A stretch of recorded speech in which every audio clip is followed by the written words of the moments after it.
le théâtre est un miroir, David Furlong en est un beau reflet. Ce n'est pas Cyrano de Bergerac qui nous dira le contraire. Ce jeune homme a une vraie passion pour la scène. Je pense que j'ai toujours été passionné par l'idée de raconter des histoires. On me dit que petit déjà, je me mettais en scène et il y a une anecdote d'ailleurs sur moi dont je ne me souviens pas, mais il paraît qu'un jour j'ai fait mon show dans la rue et après je suis passé avec une casquette pour prendre des sous. Donc je pense que ça a toujours été en moi. Ensuite, j'ai grandi donc partiellement en France et je crois que quand j'avais 11 ans, 10-11 ans, surtout, il y a eu Cyrano de Bergerac, le film avec Depardieu.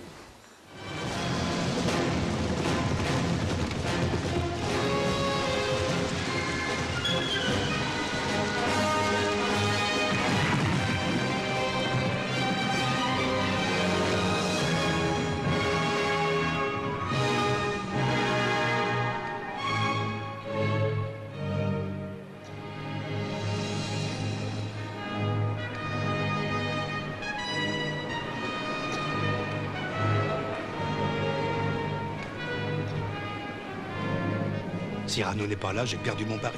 Eh bien, tant mieux, tant mieux. Heureux qui, loin des coups, dans un lieu solitaire... Coquin! N'était-ce pas interdit pour un mois? C'est lui, j'ai gagné. Roi des pitres!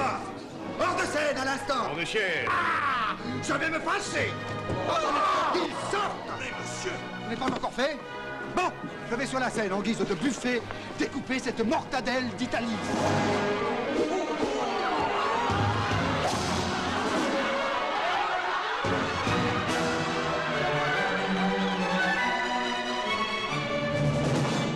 J'aime, mais c'est forcé.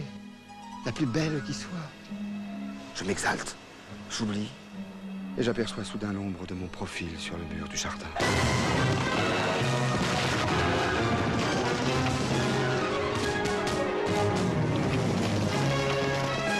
Roxane, je voudrais...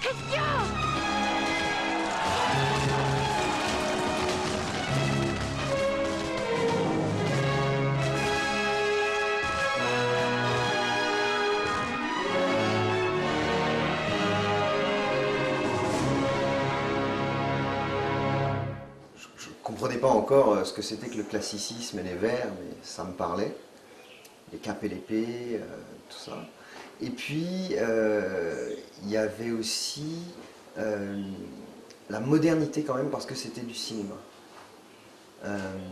Donc c'était très très mobile et tout de suite ça m'a plu. Et j'ai commencé à faire du théâtre dès que possible à l'école. Mais après, je ne crois pas que c'était tout de suite pour... je ne savais pas que j'allais en faire mon métier.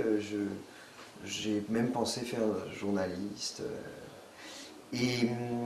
Mais la passion de raconter des histoires était plus forte. Et surtout, au bout d'un moment, quand j'ai commencé à incarner des personnages. Et donc à raconter des histoires de l'intérieur. Pas seulement comme un narrateur. Et ça m'a passionné.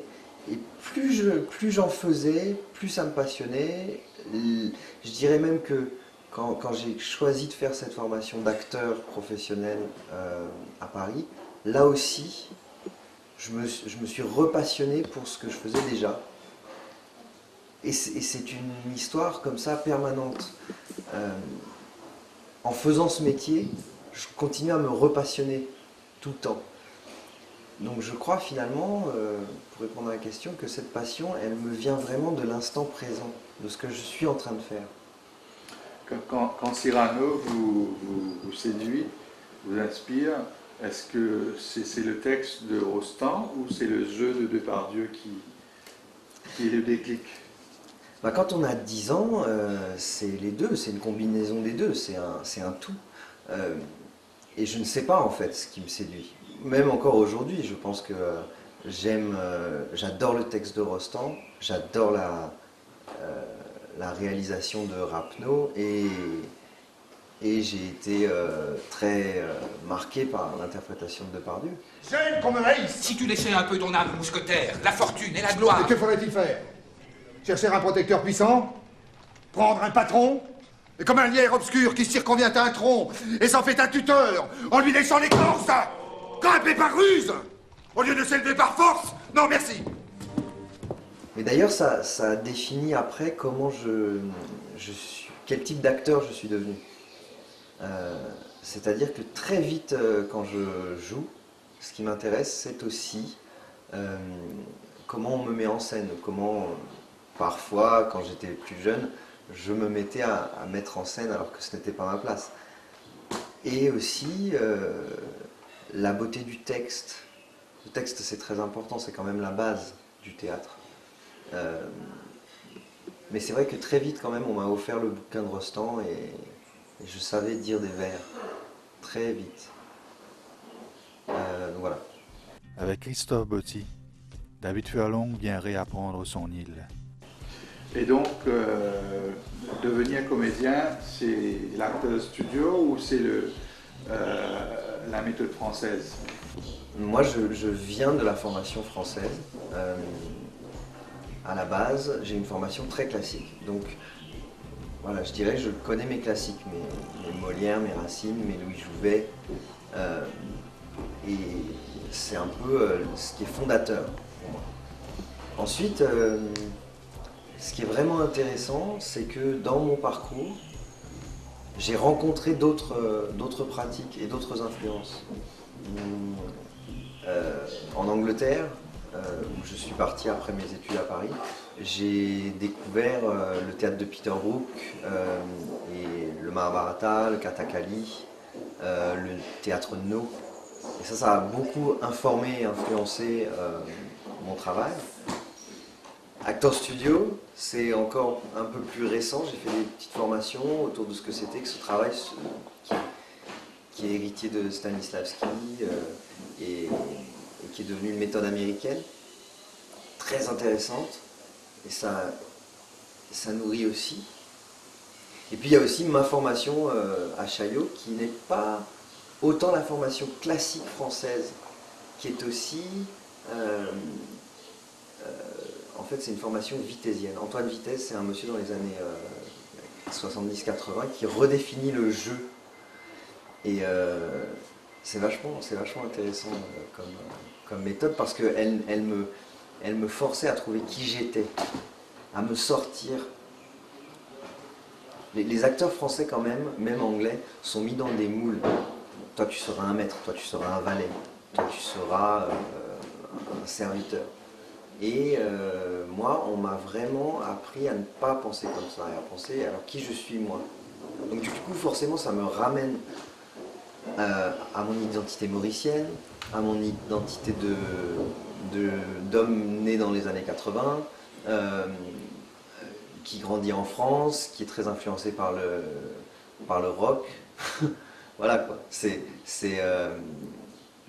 Donc finalement, pour répondre à votre question, c'est cette myriade de choses qui définit le comédien que je suis aujourd'hui. Pas tant une méthode. Vous avez dit, je connais mes Racines, mes Molières, mes Jouvet.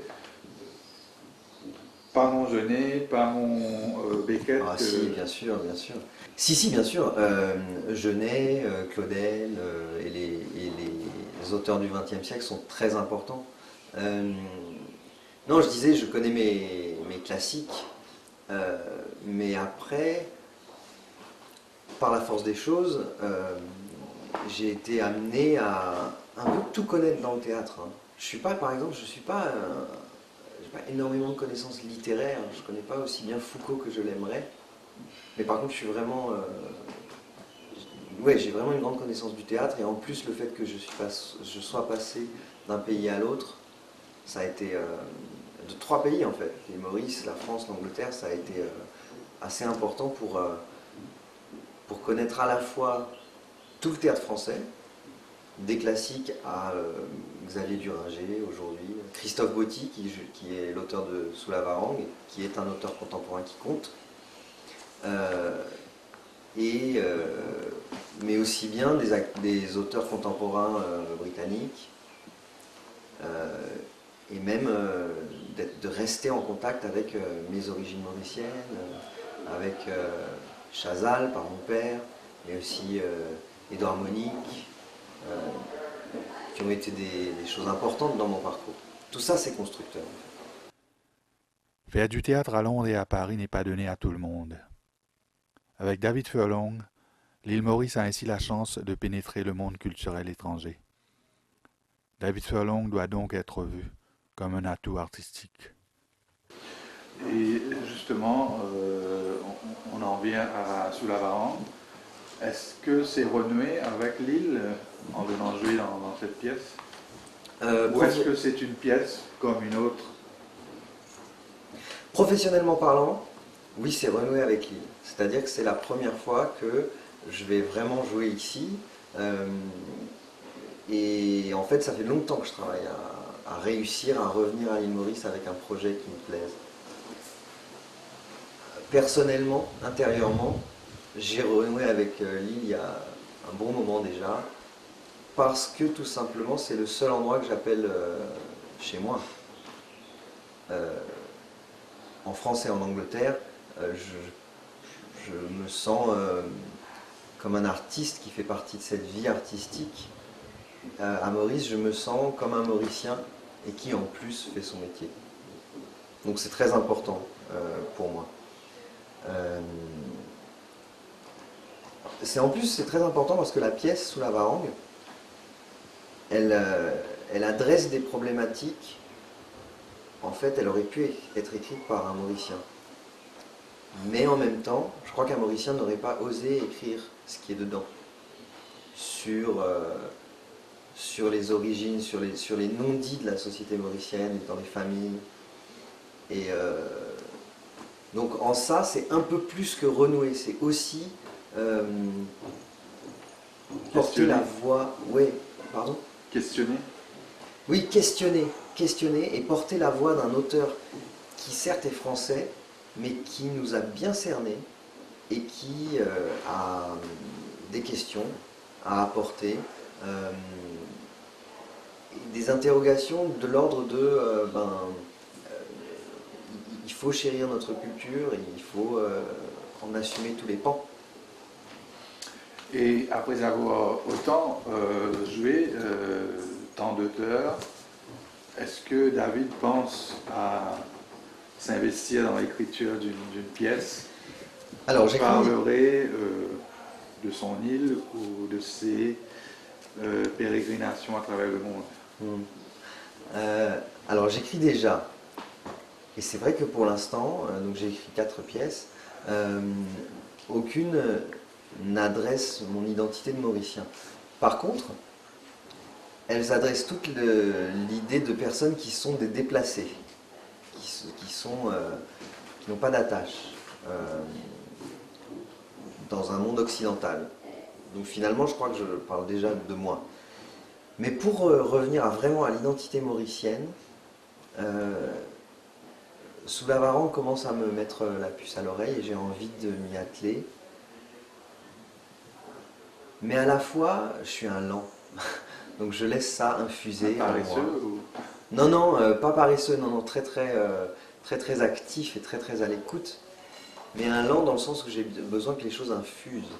Et je laisse les choses infuser en moi. Par exemple, il y a quelque chose qui m'intéresse beaucoup. C'est l'histoire des Chagos. Je ne sais pas si... Voilà, c'est pas un engagement que je prends. Mais c'est quelque chose qui m'intéresse beaucoup.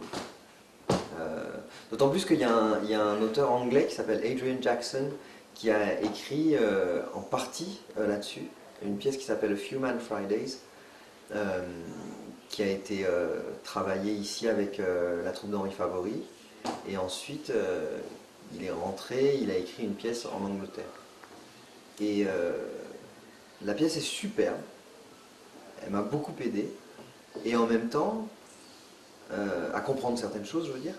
Et en même temps, je trouve que elle reste anglaise. Elle n'est pas vraiment mauricienne sur la problématique. Donc peut-être qu'il y a une voix là qui peut être exprimée. Mais est-ce que c'est la mienne? Ça, j'en sais pas, hein, je sais pas. Donc, justement, pour cerner cette question identitaire, est-ce que David Furlong, dans Sous la Varande, c'est un comédien qui vient jouer une pièce, ou c'est un Mauricien qui vient se retrouver ses racines, un certain passé? Alors c'est intéressant parce que je joue deux personnages. Sous la Varande se passe sur deux générations. Une génération d'aujourd'hui, de jeunes trentenaires d'aujourd'hui, et également nos grands-parents. Et on incarne des personnages dans les deux générations. Je crois que l'un de mes personnages répond à cette question de renouer avec l'île. C'est-à-dire qu'en fait, j'ai quitté l'île Maurice à l'adolescence, j'ai fait ma formation et mes études supérieures en France, ensuite je suis parti en Angleterre, je ne suis pas rentré pendant une dizaine d'années, c'était long. Et il y a un personnage, le personnage d'Ashwin, lui il me reconnecte avec peut-être le Mauricien que je n'ai pas été pendant ces années-là. Ça c'est vrai. Et aussi, je suis quand même profondément mauricien, parce que mes deux parents sont mauriciens, et même quand je grandissais à l'étranger, quand je rentrais chez moi, j'étais très mauricien quand même. Et il y a ce personnage d'Achik, qui est lui le personnage du passé, et qui est une connexion, plus je travaille sur le rôle, plus on est en répétition, plus il y a une connexion évidente avec qui je suis, qu'est-ce qui me constitue, quel est mon héritage. Et ce que je disais tout à l'heure, c'est qu'en plus, Achik, c'est sans doute un personnage qui ne serait pas reconnu par tout le monde, que certaines personnes ne voudraient pas penser que nos grands-pères étaient. En l'occurrence, c'est un engagé, c'est un serviteur, c'est quelqu'un qui travaille dans les champs, c'est un esclave, dans une autre forme d'esclavage, après avec les Anglais. Et c'est intéressant d'assumer ça.